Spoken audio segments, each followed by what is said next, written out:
So number one, why do we have proof that IZAYA'S back? Number one, he actually framed Shizuo twice for being both a hitman and a murderer. Number two, he's basically caused mostly all these gang wars right here. And number three, it's just about to go down with the dollars, the blue square, and Saitama, which was that biker gang that we saw from the earlier episodes. But coming into this episode, we're seeing how Aoba comes to Mikado's house going like, you know, I want another full tour of Ikubukuro ever since the biker gang showed up, but it wasn't actually a full tour they were going to. We realized that Aoba is actually the remaining leader of the Blue Square, and Blue Square was the enemy of the Yellow Scarves back then when we had Kita, and Izumi is Aoba's older brother, which I don't guess, we don't see him anymore now, but Aoba has finally taken the place, and the rest of his information, people that he has, like all of his cronies, that's the last surviving members of Blue Square. So then Mikado's really shocked by this. He's going like, what the heck's going on? I didn't even know you guys existed. And because he knew about that incident that happened back in the first season. And then Alba's saying that, you know what, since we're part of the dollars, we want you, since you founded the dollars, we want you to become part of the Blue Square and control it. Whatever you say, tell us to do, we'll do. And then Mikado, like, honestly, I'm just going to spoil it right now. This personality that Mikado has, it's not his original. Because in the light novel, he apparently, like him acting as a weak character, which are characters that I hate in all of anime, it's all an act. And he's actually really cold-blooded. And sorry to spoil that, but it's true. So I really hope to see when they'll actually reveal that, but I can't stand it to hear that scrawny voice and just for Mikado to act like that. But then at the end of the episode, he's actually smiling about that. Smiling that Aoba actually told him to do that. And then coming back with Shizuo and that little girl. The little girl, her name is actually Akane, and she is the daughter of the Yakuza. Of the Yakuza's boss. And apparently she had run away from home, thinking that Shizuo was a hitman.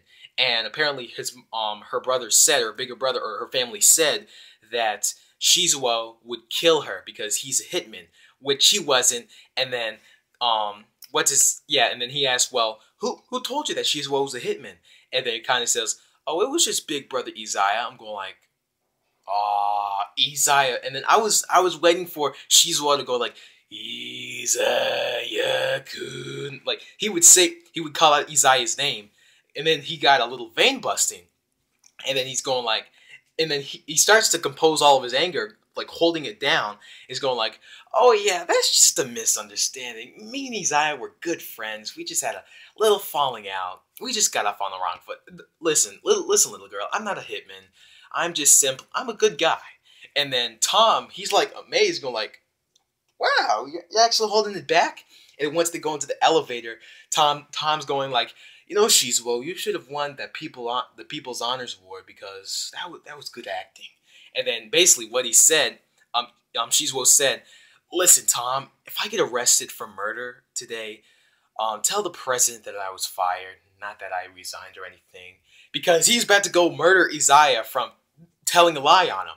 And then once he goes to Izaya's house, he starts ringing the doorbell, like spamming it because he knows Izaya's there. But then it shows like a moving notice saying that Izaya had moved somewhere. And then that actually wasn't the case.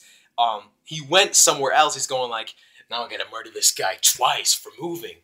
But Nami had actually just put up that sign to fake it because Izaya knew that Shizuo would fall for that.